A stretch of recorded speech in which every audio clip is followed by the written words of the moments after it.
Gold, trusted gold buyers. మీరు తాకట్టు పెట్టిన బంగారాన్ని విడిపించి ఈ రోజు ఉన్న మార్కెట్ ధరకు కొనబడను. నమస్కారం, వెల్కమ్ టు ఐ డ్రీమ్.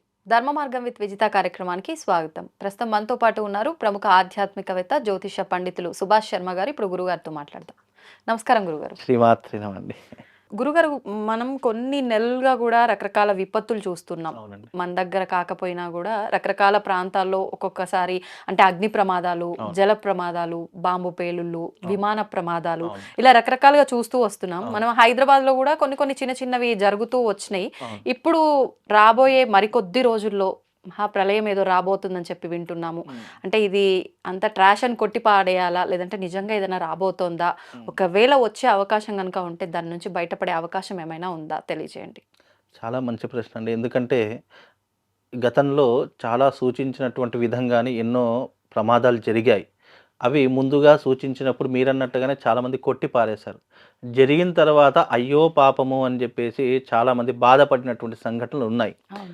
ఇప్పుడు ఏదైనా విపత్తు వస్తుంది అని దేనిని సూచిస్తాము, ఎందుకు చెప్తారు అని అంటే జాగ్రత్త పడతారు, అప్రమత్తంగా ఉంటారు, ప్రజలందరూ కూడా కొంచెం జాగ్రత్తలు ఎక్కువగా తీసుకునేటటువంటి పరిణామాలు వాళ్ళు సూచించుకుంటారు అనేటటువంటి ఒక వ్యవహారంతోనే జ్యోతిష్యం ఎప్పుడూ కూడా అబద్ధం చెప్పదు. కానీ కాలక్రమంలో వేదకాలంలో ఎలా ఉండేదంటే జ్యోతిష్యం 100 to 200% సక్సెస్ రేట్ ఉండేది.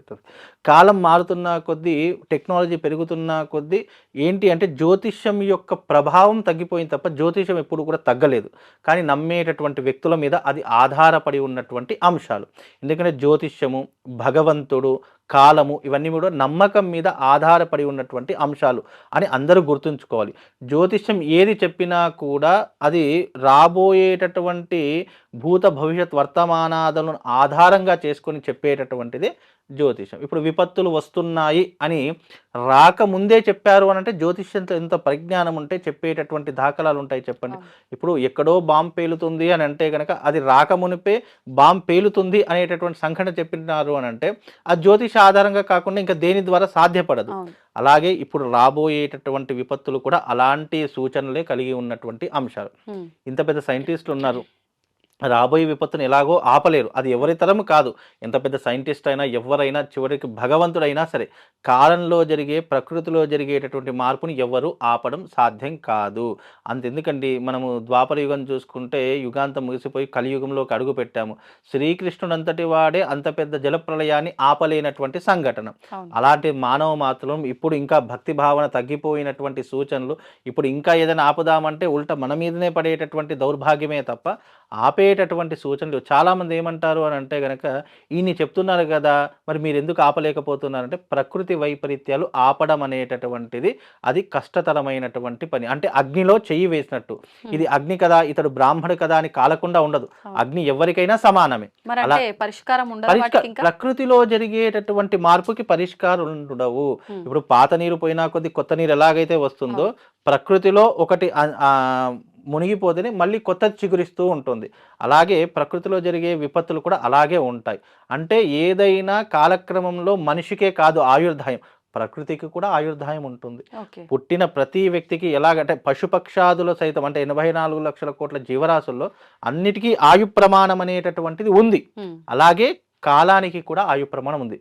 ఒకవేళ కాలానికి ఆయు ప్రమాణం లేదు అని అంటే కృతయుగము అది కూడా అంతమైపోయింది. కృతయుగం తర్వాత రామాయణం, త్రేతాయుగం అంతమైపోయింది, ద్వాపర యుగం అంతమైపోయింది. అలాగే కలియుగం కూడా అంతమయ్యేటటువంటి సూచనలు ఉన్నాయి.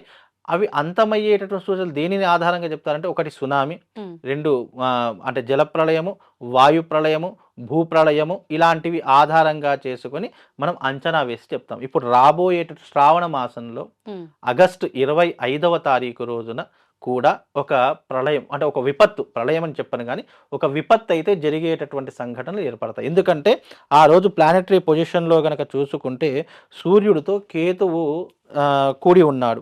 అది కూడా సింహరాశిలో, తన స్వక్షేత్రమైనటువంటి సింహరాశిలో సూర్యుడు కేతువుతో కలిసి, సూర్యుడు ఎప్పుడైతే ఏ గ్రహంతోనైతే కలిసి ఉంటాడో దాని యొక్క ఎఫెక్ట్ తప్పకుండా భూమి మీద పడుతుంది. అందులోనూ ఈ సంవత్సరం ఉగాది సూర్యుడితోటే ప్రారంభమైంది. అవును. రాజు కూడా సూర్యుడితోటే ఉన్నాడు కాబట్టి, రాజు సూర్యుడే అయ్యాడు కాబట్టి, ఈ సంవత్సరం కూడా ఆ గ్రహంతో రాహు గాని, కేతువు గాని కలిస్తే లేదా శని గాని కలిస్తే ఈ 3 గ్రహాలు కలిస్తే తప్పకుండా భూమి మీద ఒక విపత్తు జరిగేటటువంటి అంచనా ఉంటుంది. ఇది జ్యోతిష్య ఆధారంతో ఇప్పుడు చెప్తున్నటువంటి అంశం. అంటే ఎటువంటి విపత్తు రాబోతుంది? ఏ ప్రాంతంలో రాబోతుంది? ఏమన్నా చెప్పొచ్చంటారా? ప్రాంతము అనేటటువంటిదైతే చెప్పరు. ఎందుకంటే భూమి ఎప్పుడూ కూడా ఒక చోట ఉండేటటువంటిది కాదు. అది ఎప్పుడూ కూడా సంచరించేటటువంటి ఇప్పుడు మనం ఇక్కడ ఉంటున్నాము అనంటే గనుక భూమి తిరగట్లేదని కాదు, తిరుగుతూనే ఉంటుంది. కానీ అది తిరిగేటటువంటి సమయంలో భూమి ఎప్పుడు ఖగోళం ఎప్పుడూ కూడా సంచరిస్తూనే ఉంటుంది, ప్రయాణం చేస్తూనే ఉంటుంది. అది తిరిగే సమయంలో ఆ యొక్క సమయ సందర్భాల్లో అది ఏ దేశం మీద పడుతుంది, ఏ ప్రాంతంలో పడుతుంది అనేటటువంటిది అది కాలమానంలో తెలిసినటువంటి అంశాలు. అంటే సైంటిస్టులు ఎవరైతే ఉంటారో వాళ్ళు తెలుసుకునేటటువంటి అంశాలు. అయితే ఇప్పుడు ఈ 25వ తారీఖు ఆగస్టు ఏదైతే సోమవారం ఉందో ఆ రోజున ఉత్తరా ఫల్గుని నక్షత్రము, అలాగే ఆ రోజు మకర లగ్నంలో జరిగేటటువంటి సూచనలు ఉన్నాయి. మకర లగ్నంలో తప్పకుండా 25వ తారీఖు ఆగస్టు 25వ తారీఖు తప్పకుండా భూమి మీద అంటే భూమి మీద అంటే చాలామంది ఎక్కడో ఒక విపత్తులు జరుగుతూనే ఉంటాయి, ఎక్కడో ఏదో సందర్భం జరుగుతుంది. కాకపోతే ఇది తప్పకుండా రష్యాలో కానీ, లేదు జపాన్లో కానీ, లేదు అంటే ఆస్ట్రేలియా కానీ, లేదా ఉత్తర అమెరికా కానీ, ఈ 4 ప్రదేశాలలో రాసి పెట్టుకోండి. ఈ 4 ప్రదేశాల్లో తప్పకుండా విపత్తు జరుగుతుంది. అంటే ఎక్కువగా జనం తాకిడి ఉన్న ప్రదేశాల్లో జరుగుతుందా? జన నష్టం, ప్రాణ నష్టం ఏమైనా జరుగుతుందా? ఇప్పుడు అంటే ఏ విధంగా? విపత్తు జరుగుతుంది అంటే తప్పకుండా ఆస్తి నష్టం జరుగుతుంది, ప్రాణ నష్టం జరుగుతుంది, అలాగే పశుపక్షాదుల నష్టం జరుగుతుంది. ఇది ఒక నష్టం జరుగుతుందని తప్పకుండా దాంట్లో ఏదో ఒక సమిధలు కావాల్సిందే. అది మనుషులు అవుతారా, ఆస్తులు అవుతాయా, పశుపక్షాదులు అవుతాయా, కాలం నిర్ణయిస్తుంది. మనం చెప్పడానికి ఆస్కారం ఉండదు. కాకపోతే ఈ నేను చెప్పినటువంటి 4 దేశాల్లో మాత్రం తప్పకుండా మీకు ఒక ప్రళయం అంటే ఒక మహా విపత్తు అనేటటువంటిది అయితే తప్పకుండా వస్తుంది. రాబోయేటటువంటి సూచనలు కూడా అకార్డింగ్ టు ఆస్ట్రాలజీ ప్లానెటరీ పొజిషన్లో జరుగుతున్నటువంటి వింతలు విశేషాల ఆధారంగా ఇది కూడా ఒక విధంగా ఆ దేశాలకు నష్టమే అని కూడా చెప్పుకోవచ్చు. కాబట్టి అక్కడ ఉన్నటువంటి ప్రజలు చాలా జాగ్రత్తగా ఉండాలి. ఇంకోటి ఏంటంటే తగు జాగ్రత్తలు తీసుకోవాలి. వీలైనంత వరకు అప్రమత్తంగా ఉండేటటువంటి ప్రయత్నం చేస్తే అందరికీ బాగుంటుంది. జరగద్దు అని కోరుకుంటున్నాము, కానీ జ్యోతిష్యంలో జరుగుతుంది అన్నప్పుడు మనం కూడా ఏం చేయలేము. 90% ఎవడైనా సరే ఏ జ్యోతిష్యంలో జరగకూడదు, ఇలాంటి విపత్తులు ఆగాలి అని కోరుకుంటారు. నేను కూడా అదే రకంగా కోరుకుంటున్నాను. కానీ జ్యోతిష్యంలో ఉంది ఈ ఆధారం అంటే ఈ గ్రహంతో ఇది కలిసి ఉంది కాబట్టి కొన్ని విపత్తులు జరిగేటటువంటి సూచనలు ఉన్నాయి అని ఒక ఆధారంతో చెప్తున్నాను.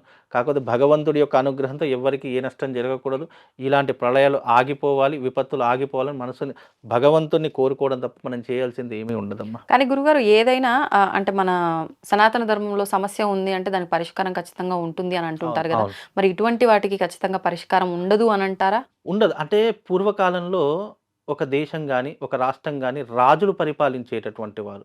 ఏ విపత్తు వచ్చినా రాజు ఒక తండ్రిలాగా ఉండి దేశాన్ని సంరక్షించేటటువంటి నాయకత్వ లక్షణాలు ఉన్నాయి. ఇప్పుడు నాయకత్వ లక్షణాలు ఎక్కడున్నాయి? పక్కోడు ఎలాగైనా నాశనం కానీ నాకేం చేసింది, నా ఇల్లు బాగుందా లేదా అని ఆలోచించేటటువంటి మైండ్ సెట్ మారిపోయినప్పుడు వాడికి ఏం పని చెప్పండి. వాడి దాకా అంటే తన దాకా వచ్చేసరికి కష్టం విలువ తెలియదు అన్నట్టుగా తన దాకా వస్తే ఏదైనా చేస్తుండొచ్చేమో, ఎక్కడో ఏదో జరిగిందని చెప్పి మనం ఎందుకు భయపడతాం. ఇప్పుడు అంతెందుకండి, హైదరాబాద్ పట్టణంలో ఎక్కడో చార్మినార్ దగ్గర ఒక బాంబు పేలింది అని చెప్పేసి అక్కడ ఉన్న వాళ్ళు బాధపడ్డాడు తప్ప పక్కన ఉన్నాడు అబ్బా మన దగ్గర రాలేదని చెప్పేసి సంతోషపడతాడు. అలాంటి దౌర్భాగ్యంలో మనం ఉన్నాం కాబట్టి అది ఎక్కడో జరుగుతుంది. ఇప్పుడు ఉన్నటువంటి ఇది కలియుగము, పక్కనున్నవాడు ఏదైనా కానివ్వండి మనం మాత్రం బాగుండాలి అనుకునేటటువంటి సమాజంలో బతుకుతున్నాం కాబట్టి ఎక్కడో ఏదో దేశంలో అయితే మనకేం చేసేదిలే అని చెప్పేసి హాయిగా దుప్పటి కప్పుకొని పడుకునేటటువంటి జనాలే ఉన్నారు తప్ప అయ్యో ఇలా అయిపోతుంది ఏదో ఒక జాగ్రత్త తీసుకోవాలని ఎవరికీ కూడా లేదు. కాబట్టి దీనికి ప్రకృతిలో జరిగే వైపరీత్యం ఇప్పుడు మనకి ఇది నీ ఇంట్లో ఇది జరుగుతుంది అంటే నీ ఇంటి దాకా రాకుండా మనం ఏదైనా చేయొచ్చు. దేశానికే జరుగుతుంది అన్నప్పుడు మనం ఏం చేయగలుగుతాము? అంటే కలియుగంలో నామస్మరణతోటి ఎన్నెన్నో ఫలితాలు ఉంటాయంటారు కదా. ఎవరికి వాళ్ళు ఇప్పుడు ఎట్లాగూ మీరు ప్రాంతాల పేర్లు కూడా చెప్పారు కాబట్టి అక్కడున్న వాళ్ళు ఏదైనా దైవ నామస్మరణ కానివ్వండి, ఏమన్నా యాగాలు ఇలాంటివి చేసుకుంటే కొంత అంటే ఈ యజ్ఞ యాగాదుల ద్వారా ఒక ప్రకృతి వైపరీత్యాలను ఆపేటటువంటి శక్తి మంత్రానికి, యజ్ఞానికి ఉంది.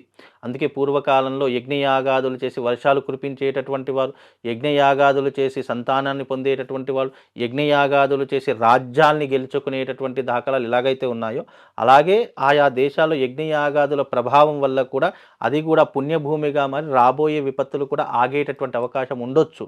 అది వారి వారి యొక్క ఆలోచనను బట్టి ఉంటుంది. ఇప్పుడు మనం భరత భూమి అనేటటువంటి వేదానికి అలాగే శాస్త్రానికి పెట్టినటువంటిది మన వేదభూమి. కానీ అవన్నీ కూడా భోగభూములు, అంటే భోగాన్ని అనుభవించేటటువంటి భూములు. అందుకే మీరు ఎప్పుడైనా గమనించండి, భారతదేశానికి విపత్తులు చాలా తక్కువ వస్తాయి, ఇతర దేశాల్లోనే ఎక్కువగా వస్తాయి. ఎందుకు అంటే అవి భోగ భూములు కాబట్టి, మనది కర్మభూమి, వేదభూమి కాబట్టి. అందుకే మన దగ్గర వచ్చినా కూడా తొందరగా మనం రికవరీ కాగలుగుతాం. కానీ కొన్ని దేశాల్లో ఏదైనా విపత్తు వచ్చిందంటే రికవరీ కావడం చాలా కష్టం. అలాగే జపాన్లో కూడా 1920 ప్రదేశంలో ఒక పెద్ద భూకంపం లాంటిది వచ్చింది. అలాంటప్పుడు అది కోలుకోవడానికి దాదాపుగా వాళ్లకు నాకు తెలిసి ఒక 70 సంవత్సరాలు అయింది. అంటే అలా కాలక్రమంలో కొన్ని పోయినా కొద్దీ మళ్ళీ కొత్తవి పుట్టుకొని వస్తూనే ఉంటాయి. ఇది కూడా కాలక్రమంలో జరిగేటటువంటి ఒక ఖగోళంలో జరిగేటటువంటి ఒక ప్లానెటరీ పొజిషన్ ద్వారా ఆయా దేశాల్లో ఇలాంటి వైపరీత్యాలు వస్తాయి. కాబట్టి అక్కడున్న వాళ్ళు దైవనామస్మరణ చేసుకోవడం చాలా మంచిది. మీరు అన్నట్టుగా యజ్ఞయాగాదులు చేయడం చాలా విశేషం. విశేషంగా చెయ్యాలి అని అంటే కనుక మృత్యుంజయ హోమం చేయడము, లేదా అంటే గనక మనకు శివుడికి సంబంధించినటువంటి ఎన్నో రకాలైనటువంటి తాంత్రిక విధానాల్లో కొన్ని యజ్ఞయాగాదులు అవి చేసుకోవడం ద్వారా కొన్ని దేశాలకు సుభిక్షం ఏర్పడేటటువంటి అవకాశం. ఏదైనా ప్రకృతి వైపరీత్యం ఆపాలి లేదా ప్రకృతిని అంతం చేయాలన్నా పరమేశ్వరుడి ఆధీనంలోనే ఉంటుంది. అలాంటి పరమేశ్వరుడి యొక్క స్మరణ చేసుకుంటే చాలు, ఏదైనా కూడా అతని సైగ చేస్తే ఏ ప్రకృతి అయినా ఆగిపోతుంది. కాబట్టి ఆయన అనుగ్రహం ఉండాలని కోరుకుంటున్నానమ్మా. నమస్తే. శ్రీమాన్.